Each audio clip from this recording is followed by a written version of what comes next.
Bismillahirrahmanirrahim. Assalamualaikum warahmatullahi wabarakatuh. Innal hamdalillah nahmaduhu wa nasta'inuhu wa nastaghfiruh wa nastahdih wa na'udzu billahi min syururi anfusina wa sayyiati a'malina may yahdihillahu fala mudhillalah wa may yudlilhu fala hadiyalah. Asyhadu an la ilaha illallah wahdahu la syarikalah wa asyhadu anna Muhammadan abduhu wa rasuluhu alladzi la nabiyya ba'dah. Allahumma shalli wa sallim ala hadzal nabiyil karim Muhammadin wa ala alihi wa sahbihi ajmain. Qalu subhanaka la ilma lana illa ma 'allamtana innaka antal alimul hakim. Allahumma inna nas'aluka khaira hadhil lailah fathaha wa nasraha wa nuraha wa barakataha wa hudaha wa na'udzubika min syarri ma fiha wa syarri ma ba'daha. Allahumma arhamna bil Qur'an waj'alhu lana imaman wa nuran wa hudaw wa rahmah. Allahumma dzakkirna minhu ma nusina wa 'allimna minhu ma jahilna warzuqna tilawatahu ana al-laili wa atrafan nahar waj'alhu lana hujjatan ya rabbal alamin. Ibu sekalian rahimani wa rahimakumullah, pertama kita bersyukur kepada Allah atas segala nikmat, segala karunia yang Allah berikan, Allah limpahkan kepada kita semuanya, sehingga kita pada kesempatan malam hari ini bisa kembali mengaji, bisa kembali membahas ayat-ayat Al-Quran. Mudah-mudahan menjadi pencerahan untuk kita semuanya, menjadi pengokoh jiwa, penguat iman ya, penyemangat di dalam amal soleh ya. Dan semoga setiap huruf yang kita baca, yang kita kaji diberikan pahala yang besar di sisi Allah Subhanahu wa taala. Salawat dan salam semoga senantiasa terlimpahkan kepada uswah hasanah kita Rasulullah sallallahu alaihi wasallam beserta para keluarganya, para sahabatnya, dan orang-orang yang senantiasa mengikuti sunnah-sunnahnya. Kita awali pertemuan kita dengan membaca basmalah. Bismillahirrahmanirrahim. Kemarin pada kesempatan pekan yang lalu sampai pada ayat 48 Bu ya? Sampai ayat 48. Pada kesempatan malam hari ini kita akan melanjutkan mulai dari ayat 49. Terlebih dahulu saya akan baca. A'udzu billahi minasyaitonir rajim. Wa idz najjaynakum min ali fir'auna yasumunakum su'al 'adzabi yudzabbihuna abna'akum wa yastahyuna nisa'akum. Wa fi dzalikum bala'um mir rabbikum 'adzim. Wa idz faraqna bikumul bahra fa anjaynakum wa aghraqna ala fir'auna wa antum tanzurun. Wa idz wa'adna Musa 40 lailatan thumma attakhadtumul 'ijla min ba'dihi wa antum zalimun. Thumma 'afawna 'ankum min ba'di dzalika la'allakum tashkurun. Wa idz atayna Musal kitaba wal furqana la'allakum tahtadun. Wa idz qala Musa liqaumihi ya qaumi innakum zalamtum anfusakum bittikhadhikumul 'ijl Innakum zalamtum anfusakum bittikhadhikumul ijla fatubu ila bari'ikum faqtulu anfusakum zalikum khairul lakum inda bari'ikum fataba alaikum innahu huwat tawwabur rahim. Ibu sekalian, rahimani wa rahimakumullah. Jadi kalau kita perhatikan ayat-ayat sebelumnya, ya, di mana ayat-ayat sebelumnya itu Allah Subhanahu wa taala menyebutkan betapa Allah telah memberikan begitu banyak nikmat-nikmat kepada Bani Israel, ya. Dan di ayat-ayat sebelumnya itu disebutkan secara global, ya, secara umum, ya. Maka setelah disebutkan secara global, maka Allah di dalam ayat yang akan kita kaji ini akan menjelaskan rinciannya tersebut, ya. Akan merinci nikmat-nikmat apa saja yang Allah berikan kepada Bani Israel, ya. Tentu tujuannya adalah mengingatkan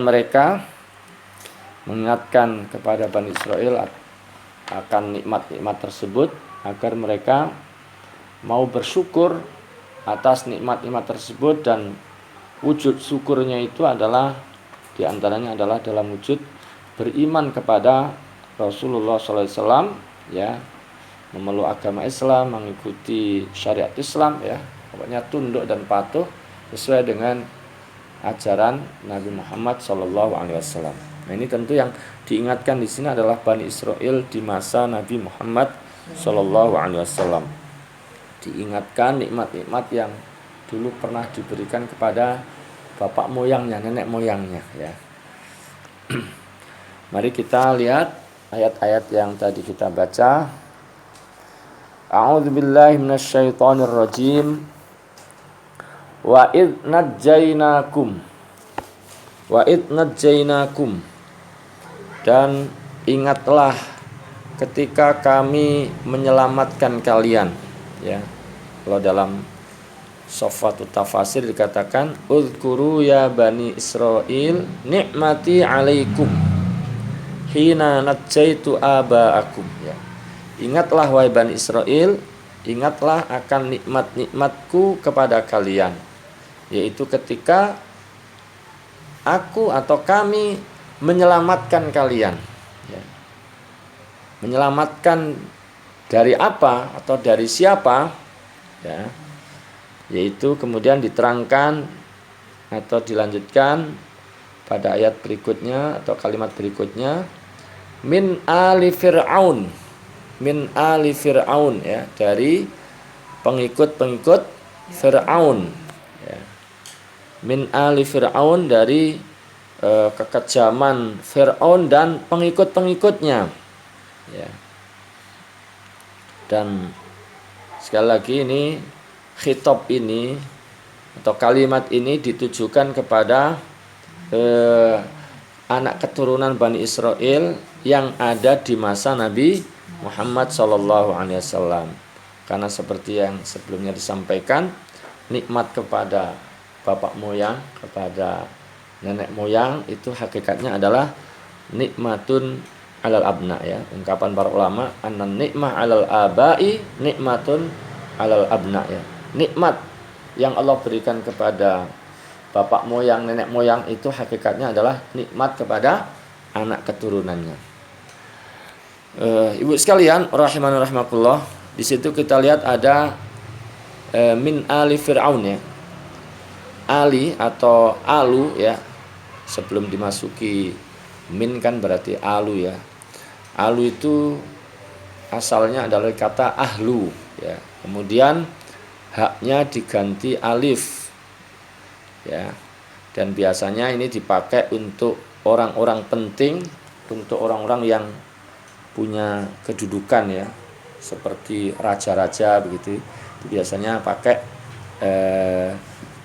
alu, ya, min ali fir'aun, ya. Jadi enggak semua orang memakai kata-kata ali Fir'aun ya, itu biasa yang pakai alu atau ali Fir'aun. Ali itu adalah hanya orang-orang yang punya kedudukan, orang-orang yang penting ya.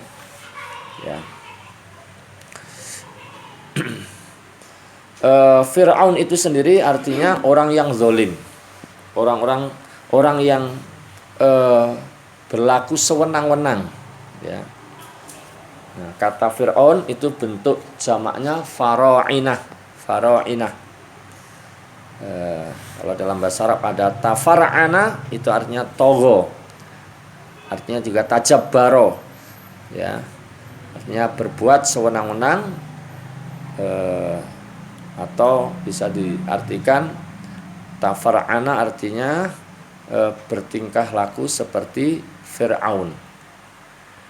Nah, Fir'aun itu sendiri adalah nama bagi penguasa Amalikoh ya.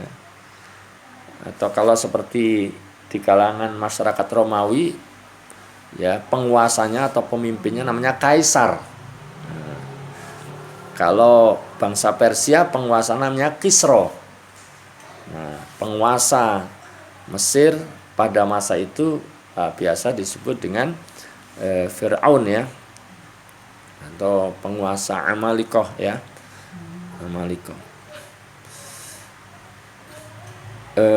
Atau Fir'aun itu adalah sebutan bagi raja Mesir pada zaman Nabi Musa. Di dalam kitab Aisyatu Tafasir juga disebutkan satu pendapat bahwa Fir'aun Mesir namanya adalah Al-Walid bin Mus'ab bin Ar-Rayyan. Wa id najjaynakum min ali Fir'aun, dan ingatlah ketika kami menyelamatkan kalian wahai Bani Israel dari kekejaman Fir'aun dan pengikut-pengikutnya ya. Dari kekejaman Fir'aun dan pengikut-pengikut Fir'aun. Yasumunakum, mereka menimpakan kepada kalian su'al azab. Su itu berat atau buruk ya. Al-azab siksaan. Su'al azab artinya siksaan yang sangat berat ya, sangat buruk. Jadi mereka Fir'aun dan rezimnya dan pengikut-pengikutnya itu menimpakan kepada kalian, yaitu Bani Israel, siksaan yang sangat berat ya. Apa bentuknya? Yudzabbihuna abna'akum. Yudzabbihuna, mereka menyembelih anak laki-laki kalian. Jadi setiap kali lahir anak laki-laki Bani Israel itu disembelih ya. Kenapa disembelih, Bu? Nah, kalau di dalam tafsir itu disebutkan ya, di Sofatu Tafasir itu diterangkan sababu taktil dzukur min Bani Israil marawahul mufassirun ya. Sebab kenapa anak laki-laki dari Bani Israel itu dibunuh adalah seperti yang diriwayatkan oleh para ahli tafsir. Anna Fir'auna ra'a fi manamihi ka'anna naron akbalat min Baitil Maqdis wa ahatat bi Misra wa ahraqat kulla qibti ya, kulla qibtiyin biha ya. Bahwasanya Fir'aun itu pernah mimpi, Bu ya, mimpi ya. Dalam mimpinya itu dia melihat ada api yang datang dari arah Baitul Maqdis. Nah, api itu terus menyelimuti Mesir. Dan api itu terus kemudian membakar setiap penduduk Kipti, penduduk Mesir. Ya, pokoknya setiap Kipti atau penduduk Kipti yang tinggal di Mesir itu kebakar semua. Tapi anehnya api itu enggak menyentuh Bani Israel, ya. Tidak mengenai Bani Israel. Maka ini membuat Fir'aun ini jadi gelisah, jadi kepikiran, jadi was-was begitu ya. Jadi gundah begitu. Akhirnya dia kumpulkan wasa'ala al-kahana. Dia kumpulkan dukun-dukun, dia bertanya kepada dukun tentang takwil mimpinya. Ini maksudnya apa ini mimpi ini? Kok saya mimpi begini nih? Ini ada apa? Alamat apa begitu ya? Apa yang akan terjadi? Jadi dia tanya tentang mimpinya ya. Sa'ala al-kahana an ru'yahu. Dia bertanya kepada dukun-dukun tentang mimpinya tadi. Apa kata dukun? Yuladu fi bani Israil hulamun yakunu ya. Yakunu halakaka wa zawali mulkika ala yadihi. Ya. Itu artinya, mimpimu itu artinya akan lahir di tengah Bani Israel seorang anak laki-laki yang ya kehancuranmu, kebinasaanmu, bahkan keruntuhan kekuasaanmu itu melalui tangan bayi itu, melalui tangan anak yang akan lahir tersebut. Wah, ini terus dia membuat aturan ya. Karena dukunnya mengatakan demikian, akhirnya dia membuat semacam undang-undang. Ya, membuat keputusan fa'amara fir'aun biqatli kulli hulamin yuladu fi bani Israil. Dia memerintahkan ya, Fir'aun memerintahkan setiap anak yang dilahirkan di kalangan Bani Israel harus dibunuh, disembelih. Nah, inilah yang diceritakan oleh Allah Subhanahu wa taala. Jadi Fir'aun dan pengikutnya dan rezimnya itu menimpakan siksaan yang sangat berat kepada kalian saat itu. Apa? Yaitu mereka menyembelih anak laki-laki kalian. Ya. Di setiap anak laki-laki itu disembelihi ya. Jadi berarti dia punya tim untuk sensus, untuk keliling-keliling. Kayak di sini ada ibu-ibu periksa yang hamil. Yang hamil diperiksa ini. Di data ya, didata semua ya. Didata. Wastahyuna nisaakum. Dan mereka membiarkan hidup anak-anak perempuan. Yang perempuan dibiarkan hidup, Bu. Ya, dijadiin budak, dijadiin pembantu untuk melayani mereka. Ya, jadiin budak-budak mereka ya. Jadi yang karena mimpinya itu mungkin tadi anak laki-laki, jadi yang dibunuh laki-laki. Yang perempuan, ini masih bisa dimanfaatin, masih bisa dipekerjakan. Disuruh kerja ini, kerja itu, bantu kepentingan mereka. Ya.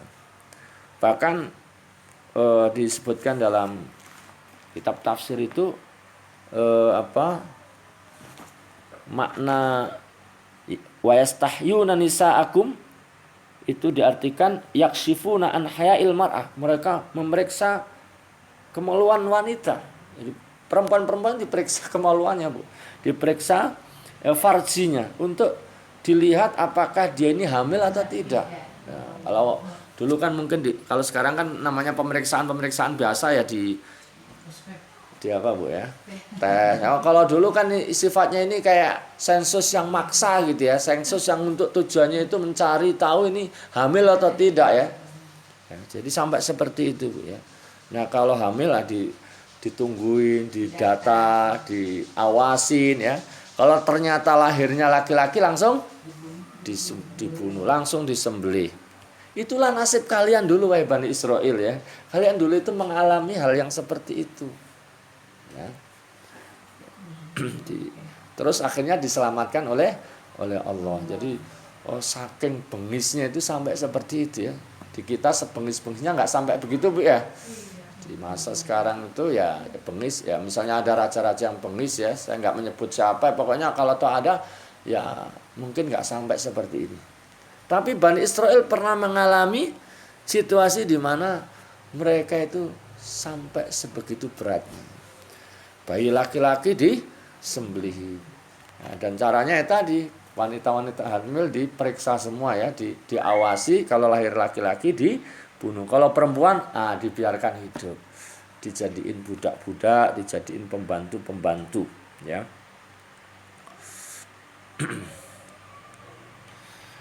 Wa fi dzalikum bala'um mir rabbikum 'adzim.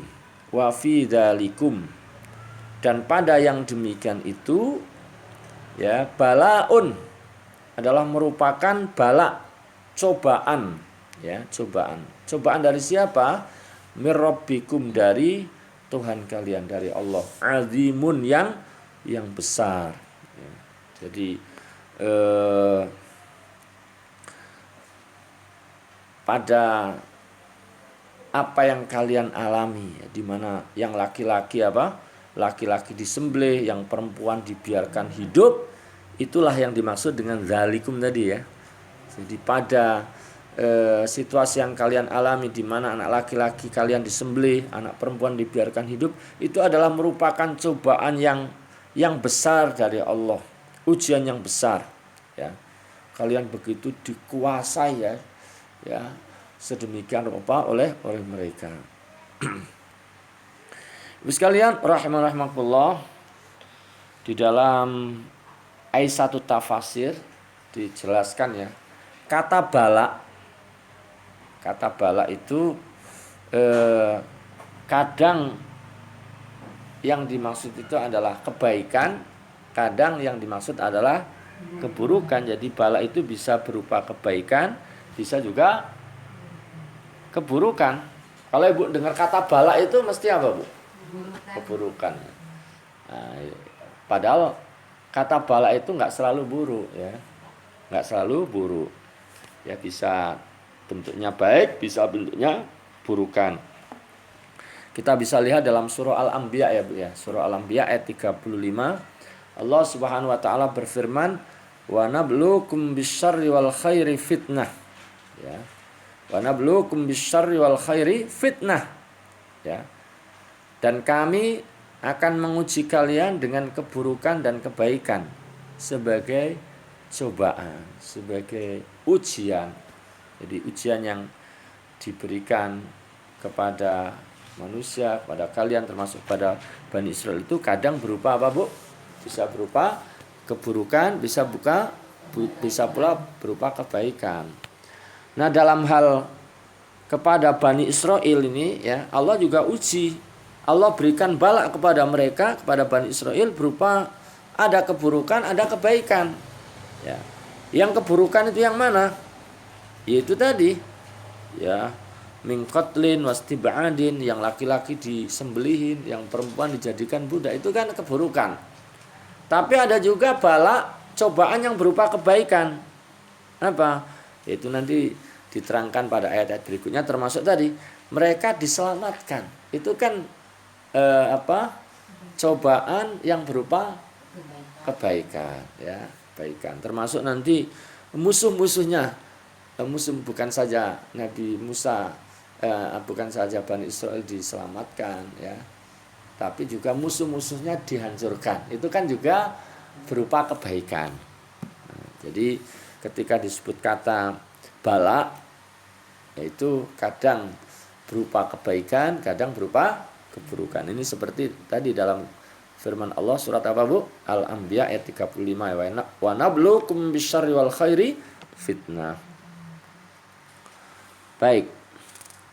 Kemudian ayat berikutnya wa id faraqna bikumul bahra.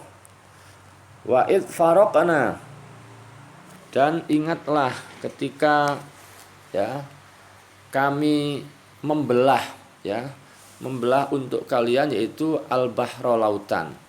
Dan ingatlah ketika kami membelah lautan, laut ya, untuk kalian. Laut di sini maksudnya adalah al-bahr al-ahmar, laut merah. Jadi Allah membelah laut untuk Bani Israil, sehingga Bani Israil bisa berjalan melintas di laut yang terbelah tadi, sehingga mereka selamat.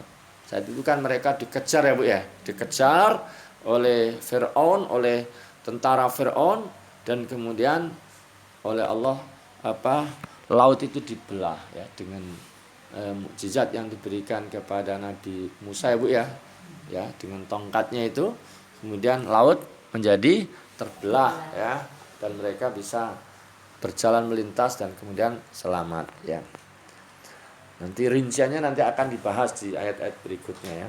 Fa'anjainakum ya, sehingga ya kami menyelamatkan kalian. Ya, dengan itu kalian bisa selamat, kalian bisa melintas. Wa aghraqna ala fir'aun ya. Dan kami tenggelamkan ya ala fir'aun ya. Sebenarnya yang ditenggelamkan bukan hanya ala Fir'aun, tapi Fir'aun dan pengikut-pengikutnya. Jadi ala Fir'aun kalau diterjemahkan apa adanya kan pengikut Fir'aun, tapi menurut para ulama itu ya termasuk Fir'aunnya ya. Jadi Allah menenggelamkan siapa?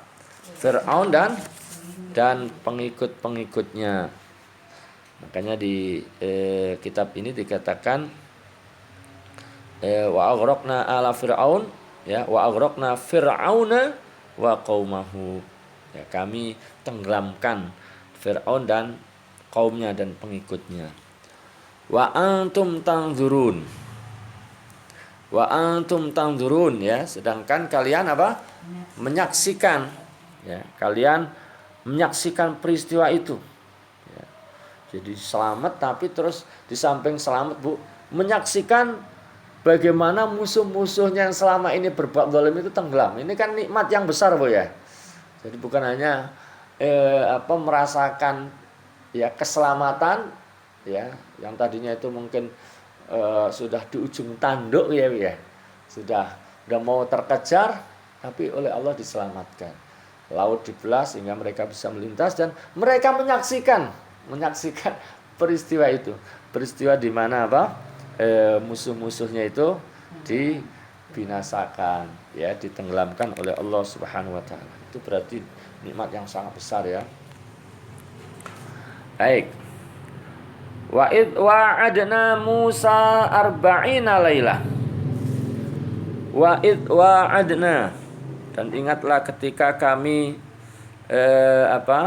kami menjanjikan, ya, wa id wa'adna, dan ingatlah ketika kami menjanjikan Musa kepada Nabi Musa arba'ina lailatan, yaitu 40 malam. Maksudnya adalah ketika Allah menjanjikan kepada Nabi Musa, dijanjikan apa? Untuk diberikan Taurat.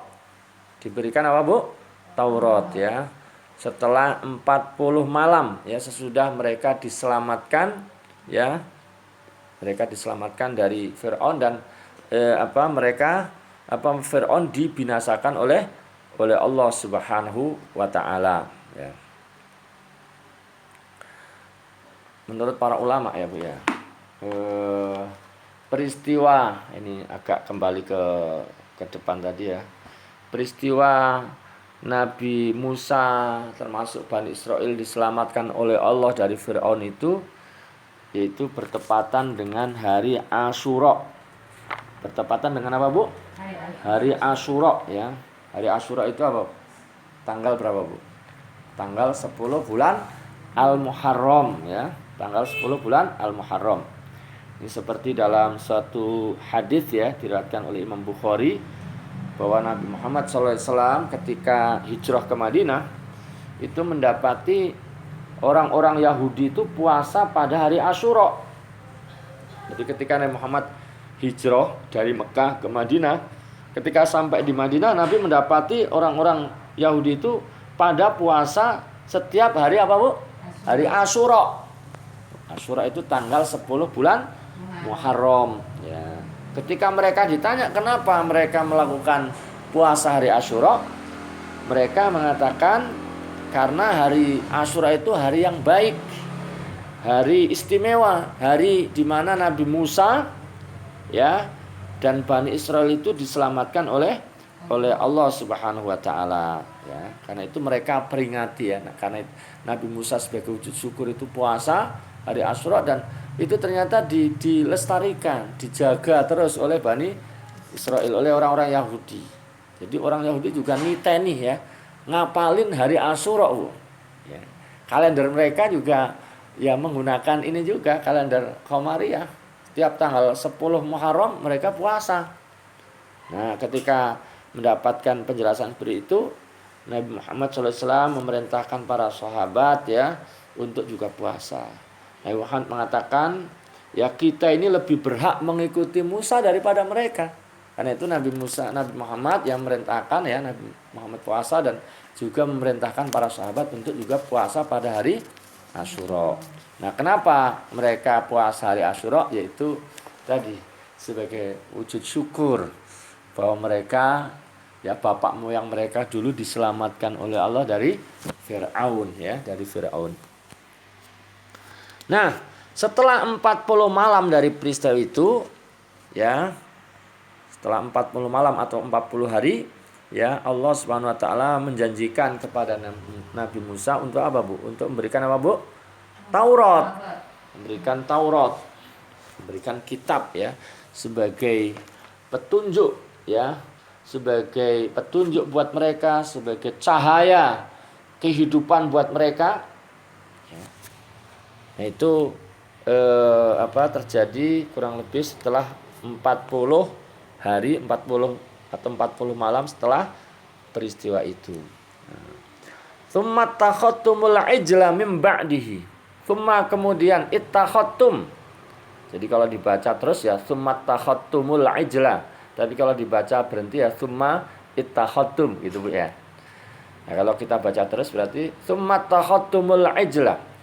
Ya, kemudian kalian di sini maksudnya adalah Bani Israel ya, ittakhattumul ijla, kalian menjadikan patung anak sapi sebagai sesembahan.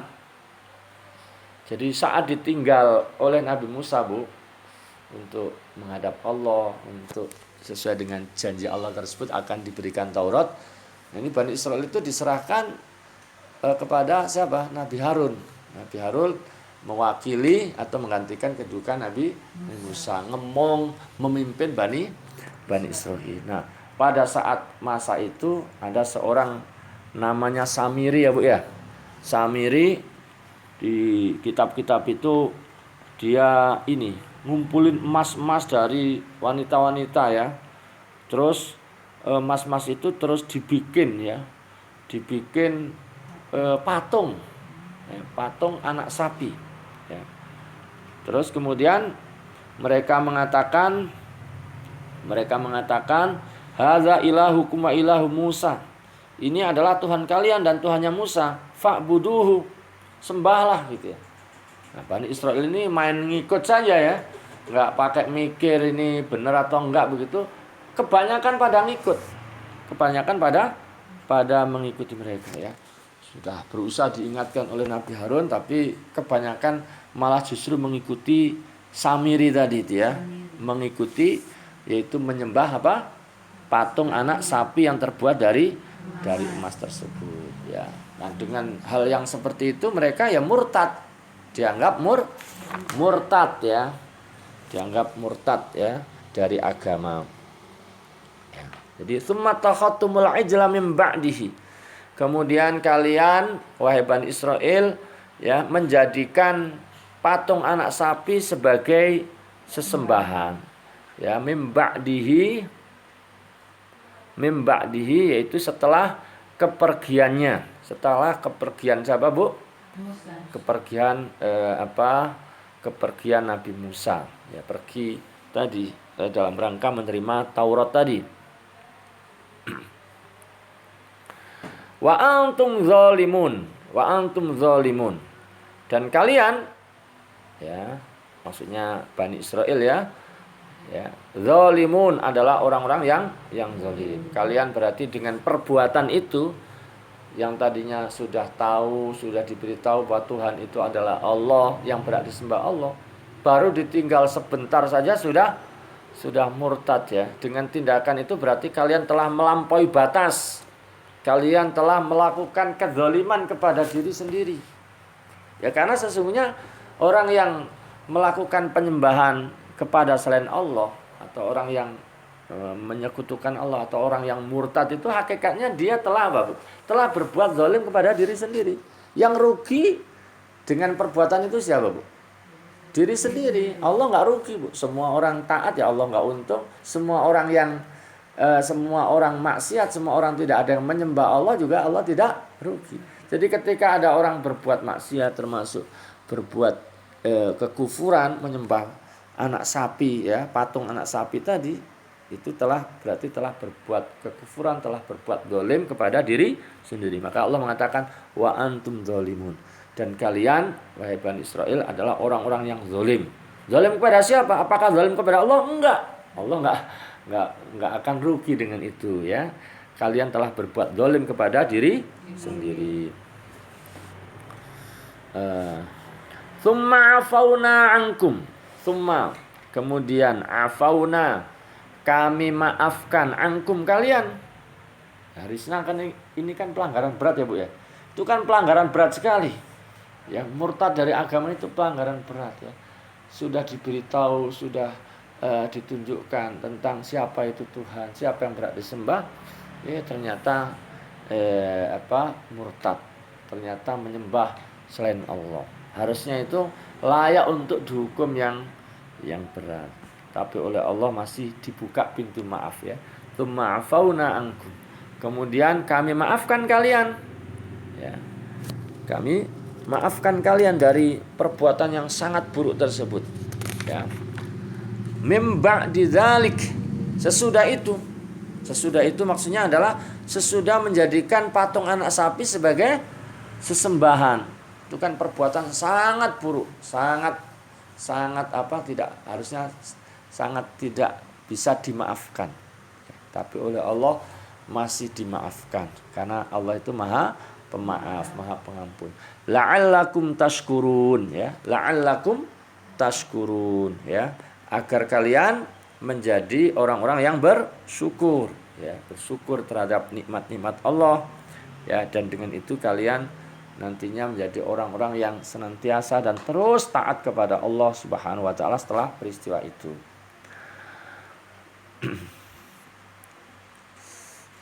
Kemudian ibu sekalian rahimakumullah, di ayat 1 tafsir itu diterangkan ya bahwa syukur itu adalah idharun ni'mah bil i'tirafi biha. Yang dimaksud syukur itu ya menampakkan nikmat. Ya, jadi nikmat itu tidak ditutupi, tapi ditampakkan. Ya, dia mengakui bahwa itu adalah dari Allah Subhanahu wa taala. Walhamdulillahi ta'ala alaiha. Termasuk juga apa? Memuji Allah. Ya, mengucapkan syukur kepada Allah Subhanahu wa taala. Termasuk juga ya menyampaikan pada orang ya, ketika dapat satu nikmat itu tidak ditutupi, tapi diberitakan, disampaikan ya. Ya. Termasuk juga wasarfuha fi mardatihi.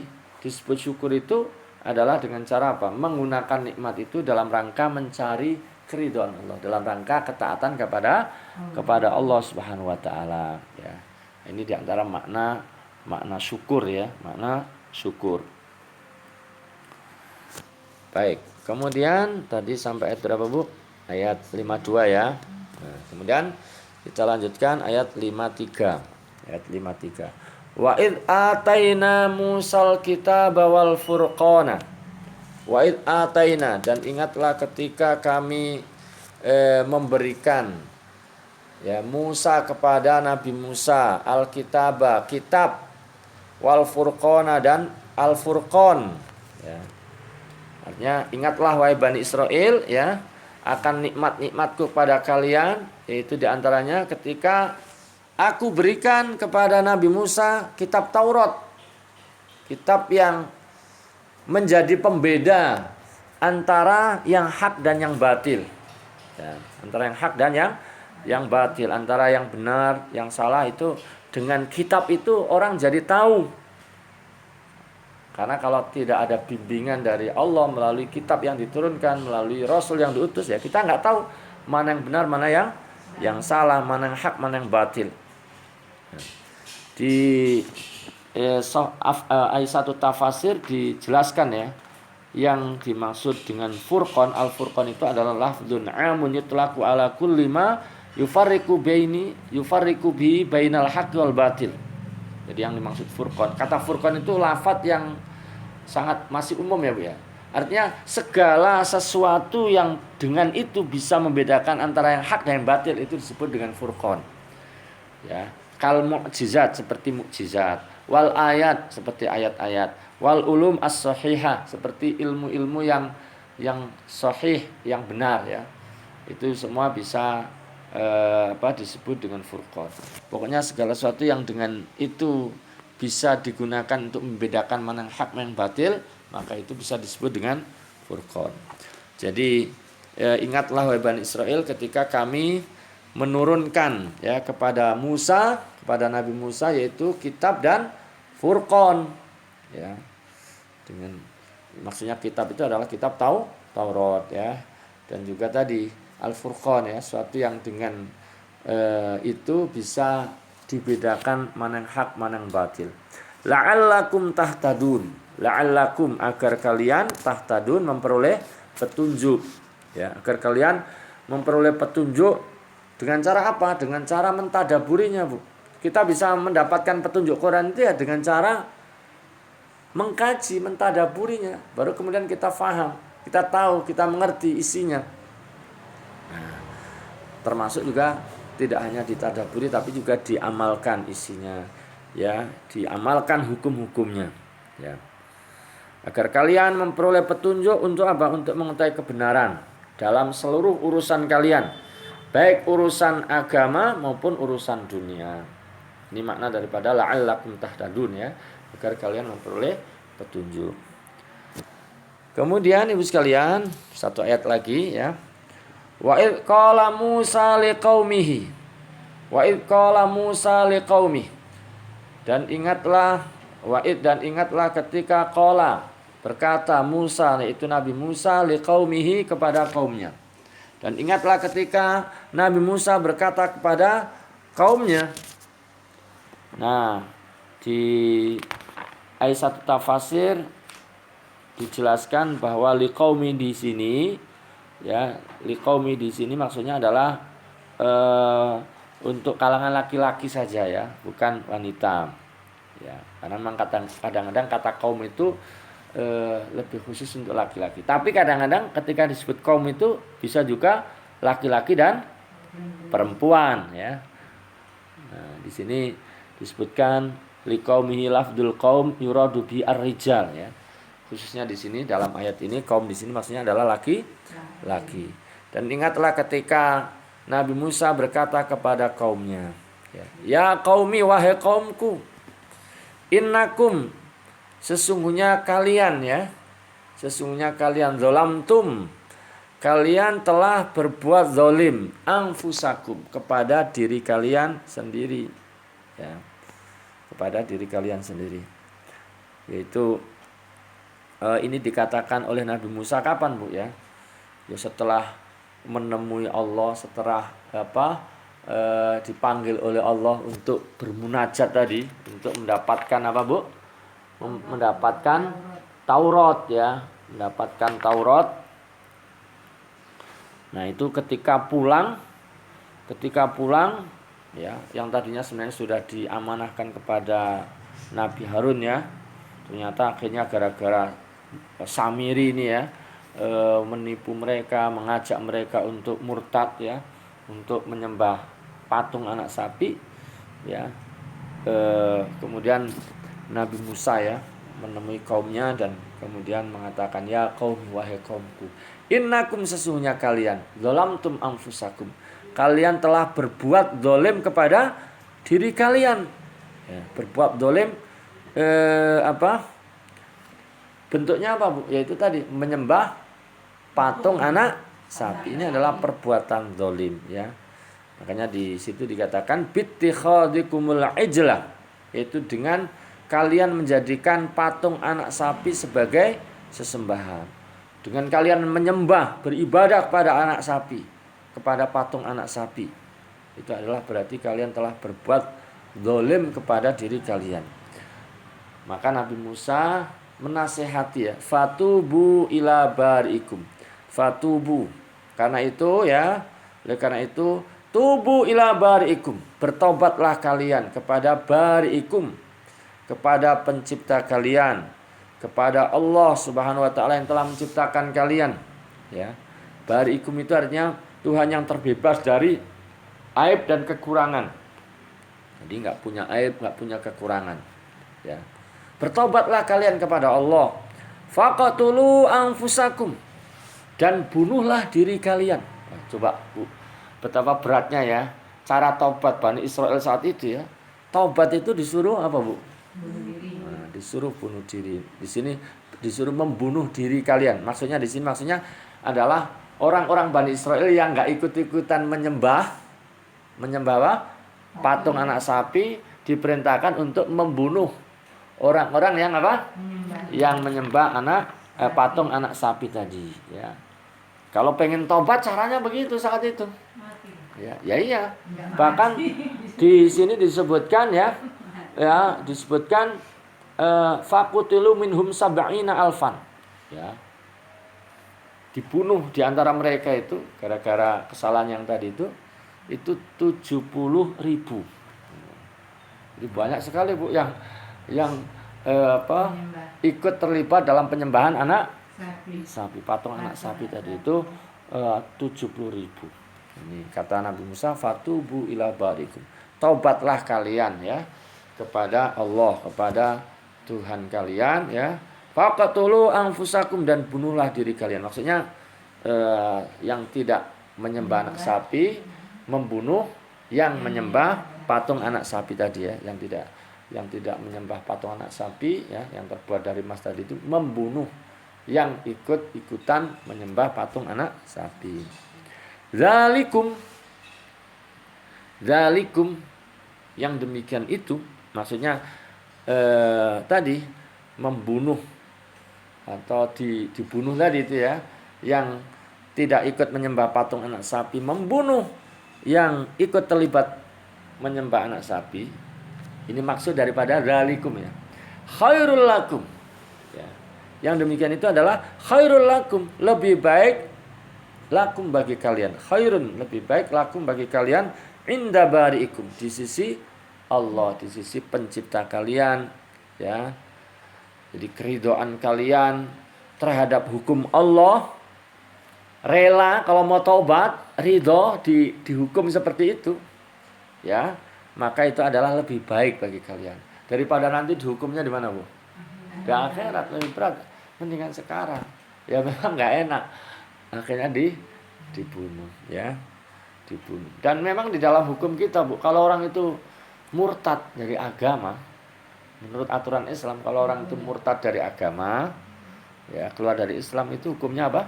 Dibunuh ya. Tentu setelah diminta taubat ya, dianjurkan taubat, disadarkan masih juga nggak sadar, orang yang mengganti agamanya atau murtad dari agamanya, maka hukumnya adalah dibunuh ya. Rasulullah mengatakan, man baddala dinahu faqtuluh. Siapa yang mengganti agamanya, siapa yang murtad dari agamanya, maka bunuhlah. Tapi tentu ini yang diperintahkan untuk melakukan ini adalah bukan pribadi-pribadi Bu ya. Bukan nanti kita terus mensweeping orang yang murtad terus kita bunuh, enggak. Tentu ini dibebankan kepada pemerintah. Kalau pemerintah punya aturan tentang ini ya dia laksanakan. Kalau nggak dilaksanakan ya tanggung jawab pemerintah. Maka tanggung jawab pemerintah itu berat ya, besar. Karena ada syariat itu yang memang dibebankan itu pada pemerintah, bukan pada pribadi-pribadi. Kalau sholat itu nggak usah nunggu ada pemerintahan Islam, waktunya sholat, waktunya puasa. Tapi kalau masalah menerapkan hukum-hukum yang seperti ini, itu bukan pribadi, harus lembaga negara ya lembaga atau siapa pihak yang oleh pemerintah diamani itu. Nah pemerintah nggak menerapkan ya, mungkin karena nggak ada aturannya. Nah aturannya nggak dibuat oleh anggota-anggota DPR ini ya, mereka ikut tanggung jawab juga. Makanya ya ini tanggung jawab kolektif lah. Kita sebenarnya pada hakikatnya ikut bertanggung jawab. Makanya ya memang idealnya yang memimpin, yang dipilih sebagai pemimpin, yang dipilih sebagai orang-orang yang membuat aturan itu harusnya ngerti ya, sehingga kemudian bisa menerapkan aturan-aturan Allah. Ketika aturan-aturan Allah diterapkan ya insya Allah tertib ya, keadilan bisa ditegakkan ya. Itu tapi itu sekali lagi ini kita itu tidak dibebankan sesuatu yang kita tidak mampu ya. Ini sekali lagi bukan tanggung jawab pribadi ya, ini tanggung jawab secara umum pada pemimpin, pada penyelenggara negara. Jadi jangan nanti terus dengan ayat ini ibu ngeliatin orang murtad terus ibu tangkap rame-rame terus ditimpukin batu ya, enggak. Ini enggak memerintahkan begitu. Ini sekali lagi aturannya begitu, tapi ini yang melaksanakannya bukan pribadi-pribadi ya. Ya di negara yang menerapkan ya alhamdulillah, yang enggak menerapkan ya tanggung jawab ya. Baik, kita kembali ke sini. Jadi ya, pelaksanaan hukuman yang seperti itu ya, keridhaan kalian terhadap hukuman Allah seperti itu adalah khairul lakum, lebih baik bagi kalian inda bariikum, di sisi Allah sebagai pencipta kalian, ya.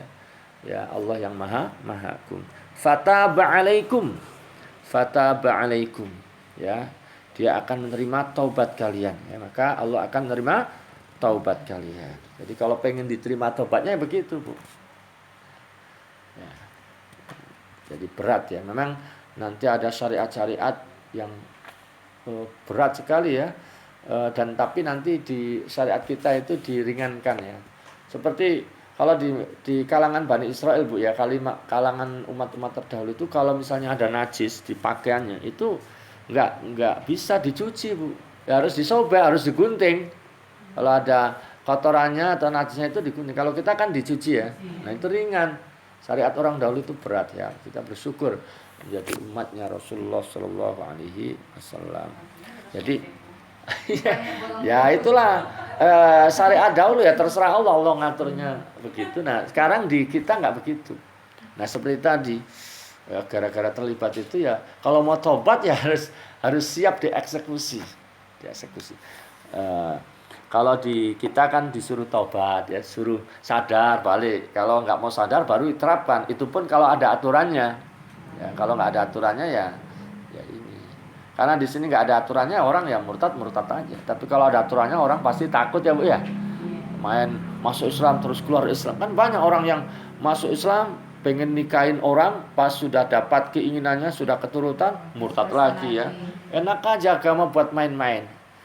Kenapa? Aturan ini nggak diterapkan. Coba kalau aturan yang diterapkan, nggak ada orang berani main-main. Memang orang nggak boleh dipaksa masuk Islam. Kita nggak boleh maksa orang masuk Islam, tapi begitu orang masuk Islam, dia harus tahu konsekuensinya. Salah satunya nggak boleh gampang-gampang keluar. Ya, kalau keluar dengan kesadaran, dengan sudah dikasih tahu tetap seperti itu, nggak mau kembali lagi kepada agama Islam, maka hukumannya adalah dieksekusi mati. Tapi sekali lagi itu pemerintah yang melaksanakan. Innahu huwat tawwabur rahim. Innahu sesungguhnya dia, yakni Allah, huwat tawwabur rahim. Dia maha menerima taubat, ar-rahim lagi maha penyayang, ya. Terus sekalian rahimanallah, dari ayat-ayat yang kita baca tadi, ya,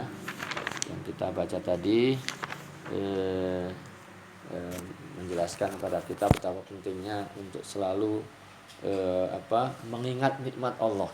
Kita harus sering-sering, ya, mengingat betapa nikmat yang Allah berikan pada kita itu sangat besar, sangat banyak, ya. Sehingga kalau kita ingin merinci nikmat yang Allah berikan pada kita, mampu nggak, Bu? Nggak akan mampu, nggak akan bisa, saking banyaknya. Nah, tujuan kita mengingat nikmat itu adalah agar kita selalu bersyukur kepada Allah, ya, syukur kepada Allah. Nah, seperti halnya Bani Israil diingatkan.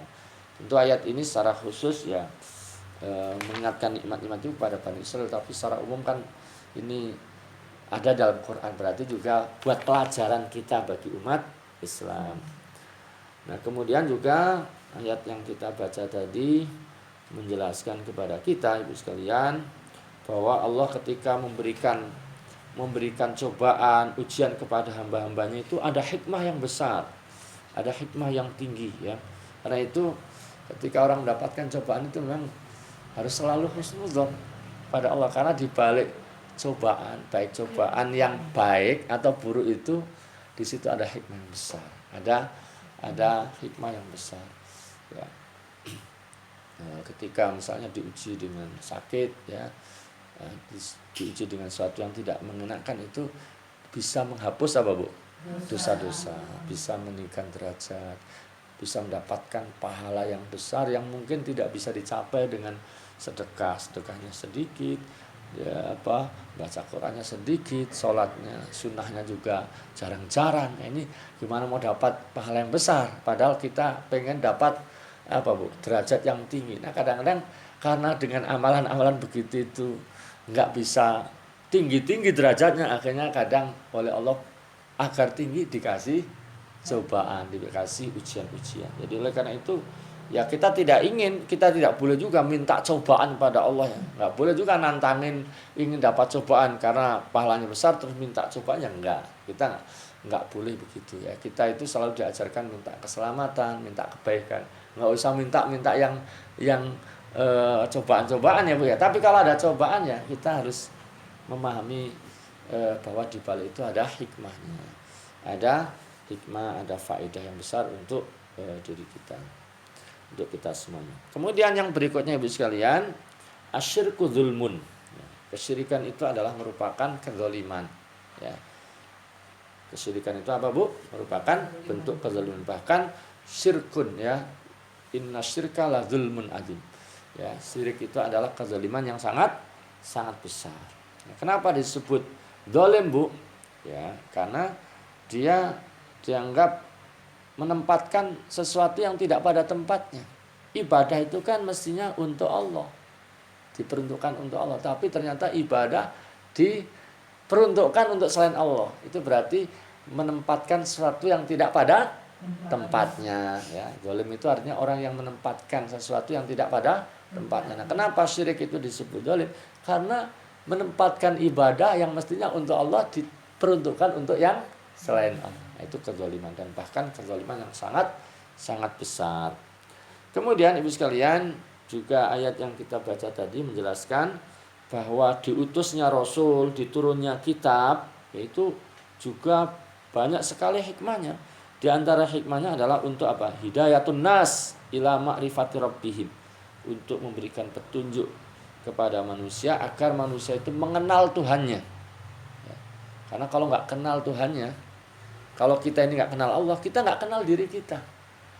Dan kalau kita nggak kenal Allah, kita nggak akan takut kepada Allah. Tumbuhnya rasa takut pada Allah itu kalau orang itu mengenal Allah, mengetahui Allah. Nah, jadi turunnya kitab, diturunkannya kitab, diutusnya para Rasul adalah dalam rangka memberikan petunjuk kepada manusia agar mengenal Tuhannya. Dan juga untuk apa? Untuk bisa kita itu tahu jalan takarrub kepada Allah. Agar kita mengetahui bagaimana cara takarrub kepada Allah, agar kita bisa beribadah kepada Allah, dan agar kita kemudian pada akhirnya itu mendapatkan kebahagiaan ya, kebahagiaan fil hayataini, dalam kehidupan dunia maupun kehidupan akhirat ya. Kemudian terakhir ya, bahwa kalau ada orang yang beriman terus dia dengan sadar ya, dia beribadah kepada selain Allah ya, padahal dia sudah tahu itu adalah tidak boleh ya, beribadah pada selain Allah, menyembah pada selain Allah itu tidak boleh, tapi tetap dilakukan, maka itu bisa dianggap sebagai bentuk kemurtadan. Perbuatan itu bisa menyebabkan orang itu murtad dari agama ya, dari agama. Dan karena itu kemudian itulah yang terjadi pada Bani Israel, dan karena itu hukumannya juga berat ya Bu ya. Mirip seperti hukuman dalam agama kita. Karena mereka murtad ya, mereka kalau mau tobat ya dengan cara seperti yang diterangkan tadi. Jadi kalau dalam agama kita ya mirip seperti itu, tapi ya tadi disadarkan dulu, diterangkan, jangan-jangan melakukannya itu karena nggak ngerti. Ya, ketika nggak ngerti ya tidak seperti itu hukumannya. Ketika kembali ya tidak diterapkan hukumannya. Tapi kalau ketika diajak kembali nggak mau kepada Islam, nggak mau ya baru kemudian diterapkan sesuai dengan apa yang tadi dikatakan ya, bahwa siapa yang mengganti agamanya, siapa murtad dari agama, maka faktuluh. Tapi sekali lagi ini yang melaksanakan adalah bukan pribadi-pribadi ya, tapi pihak yang punya wewenang ya. Baik Ibu sekalian, mudah-mudahan beberapa ayat yang kita pelajari ini memberikan faedah, memberikan manfaat, dan menjadi ilmu yang berguna, bermanfaat bagi kita semuanya ya. Kita bisa mengambil pelajaran dari kesalahan-kesalahan Bani Israil ya. Juga dengan kita mengkaji tadi, agar kita itu semakin bisa bersyukur kepada Allah atas nikmat-nikmatnya. Saya kira ini mudah-mudahan bermanfaat. Kita akhiri dengan kafaratul majlis. Subhanakallahumma bihamdika asyhadu an la ilaha illa anta astaghfiruka wa atubu ilaik. Assalamualaikum warahmatullahi wabarakatuh.